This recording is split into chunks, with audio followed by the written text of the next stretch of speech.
ओम शांति। आज बाबा ने कहा, जो यथार्थ निश्चय है कि मैं परमात्मा बाप का बन गया, स्वयं को भी आत्म स्वरूप में जानना, मानना, चलना और बाप को भी जो है वैसे जानना, ये है यथार्थ निश्चय। बाबा ने आगे कहा, जैसे प्यासे को एक बूंद भी अगर पानी की मिल जाए तो वो बहुत बड़ी बात अनुभव करता है। अपवित्रता परधर्म है और पवित्रता स्वधर्म है। तो जब सर्वशक्तिवान बाप साथ है तो सर्वशक्तिमान के आगे अपवित्रता आ सकती है? नहीं आ सकती, लेकिन आती तो है। आपके जो विशेष स्वभाव या संस्कार कमजोर होंगे ना तो वही माया अपना गेट बना देती है, क्योंकि जब कोई भी स्वभाव या संस्कार कमजोर है तो आप कितना भी गेट बंद करो, लेकिन कमजोर गेट है तो माया तो जानी जाननहार है।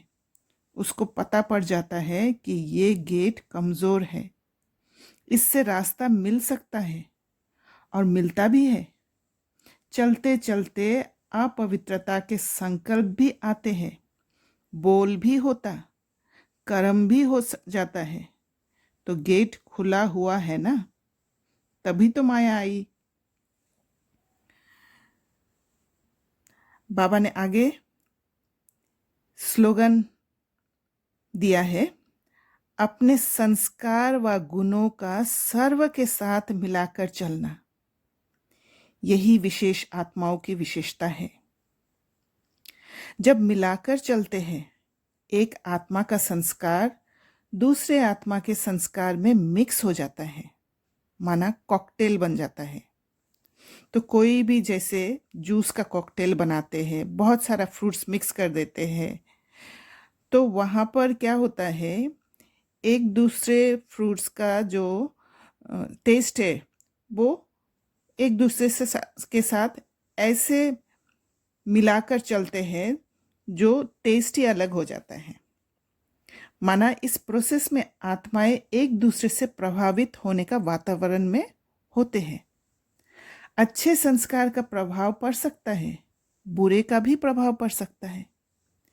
यहाँ दो तरह का संग है। जो भी संग शक्तिशाली होगा उसी का प्रभाव पड़ेगा। जैसे कहीं पर बदबू है और वहां पर खुशबूदार अगरबत्ती जला देते हैं। अगर अगरबत्ती पावरफुल होगा तो बदबू मिट जाएगा, पर अगर अगरबत्ती कमजोर है तो बदबू का असर अगरबत्ती पर भी होगा और अगरबत्ती का खुशबू को मिटा देगा। इसलिए अपने संस्कार और गुणों को मिलाने के लिए सबसे पहले आत्मा में शक्ति होना जरूरी है, जिससे संस्कार और गुण मिलाते समय बदबू से प्रभावित हो कमजोर ना पड़ जाए। हम जैसे दही होते हैं, ज़्यादा खट्टा होता है तो चीनी और नमक मिला देते हैं तो खट्टापन कम हो जाता है। अब जो प्रभावित होकर कमजोर पड़ते हैं, इसमें दो तरह से प्रभावित होते हैं।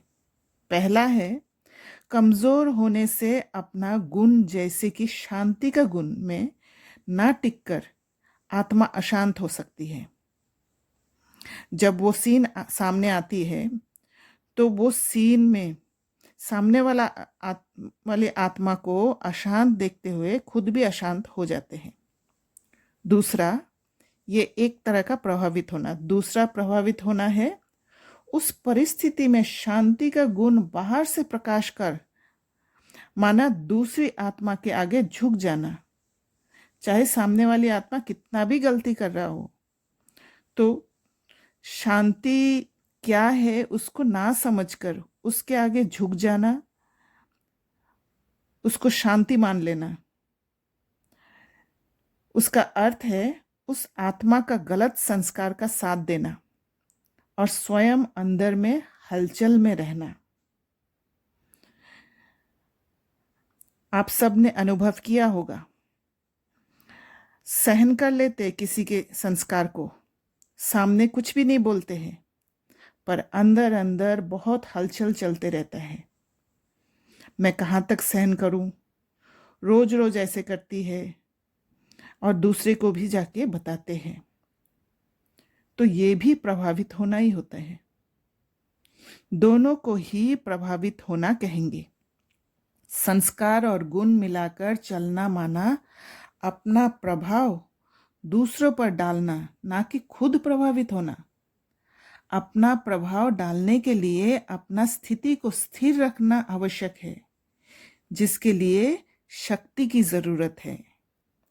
आत्माओं का गलत संस्कार को देख स्वयं के अंदर उन आत्माओं का संस्कार को समझने का शक्ति चाहिए, और वो शक्ति तभी आएगा जब वो सदर्शन चक्र फिराकर आदि मध्य अंत को जानकर, वो आत्मा का जर्नी को समझकर, जब उस आत्मा के प्रति एक एक्सेप्टेंस आएगा, जिससे अपने अंदर स्थिरता आएगी, तब आप उस स्थिति में होंगे जिससे आप रावण के प्रभाव में आने वाले आत्मा को समझ देकर मुक्त कर सके।